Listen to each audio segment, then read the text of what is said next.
الله وبركاته. يا رب تكونوا بخير ومتحمسين لفيديو النهارده. بداية فيديو جديد وهو عن طريقة عمل سكنات جديدة للبنات وللولاد. في الفيديو ده هيكون في سكن للبنات وسكن للولاد في التحديث الجديد اللي هو بتاع الحاجات دي بقى وكده. اعلمكم ازاي، وزي ما انتم شايفين الاول بس عشان اعرفكم على السكن اهو.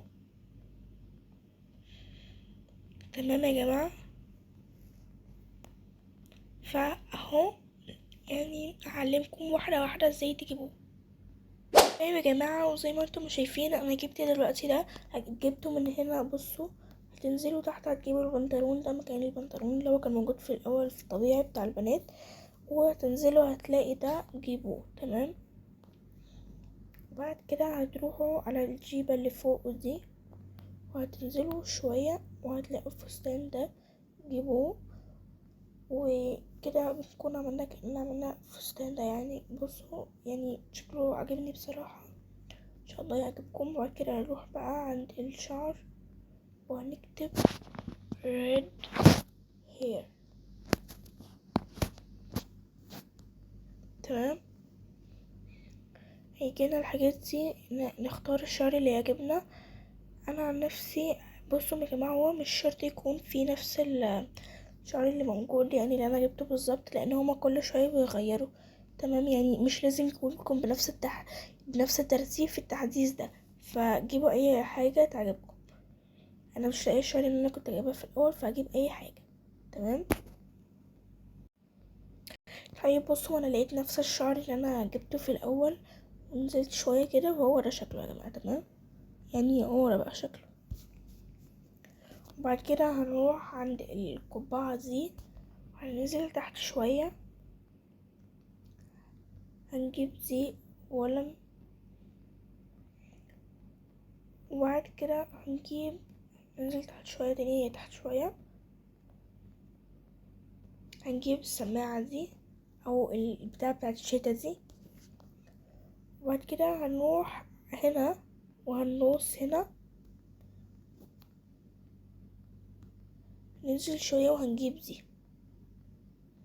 تمام، وهنروح هنا تاني معلش، هنجيب دي فوق اهي. تمام، و انت بس كده، ما كنتش حاطه اي حاجه تانية يعني. وممكن على فكره تخلوا ثواني، ممكن تخلوا الشوز او كده يعني يكون بلون تاني، يعني مثلا زي الابيض او الاحمر الغامق هنا كده، في احمر برضو فوق تاني او تحت.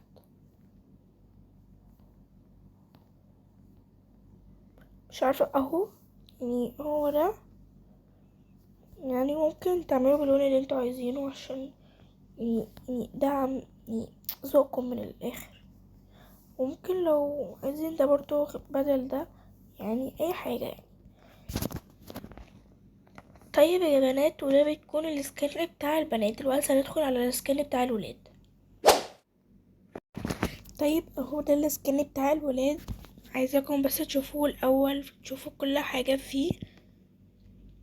عايزه اقول لكم برضو لو عايزين تغيروا اي حاجه فيه، انا هعرفكم، هتجيبوا حاجه، هعرفكم على شويه كلمات هتكتبوها. يعني هيقول لكم على حاجات كتير، يعني ممكن يجيب لكم حاجات كتير يعني، فهمتوا؟ فيلا بينا، هقول لكم دلوقتي هتجيبوا السكن ده ازاي لو عجبكم، وحتى لو مش عجبكم هتلاقوا حاجات كتيره جدا من الكلمات اللي انا هديها لكم.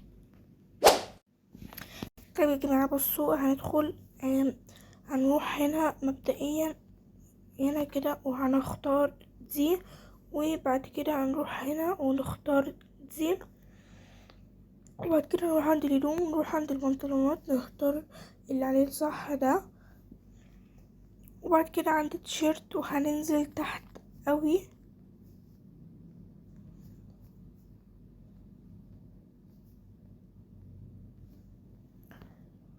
وهندور على التيشيرت اللي انا كنت جايباه. ولو عجبكم تيشيرت تاني ممكن تجيبوه اهو،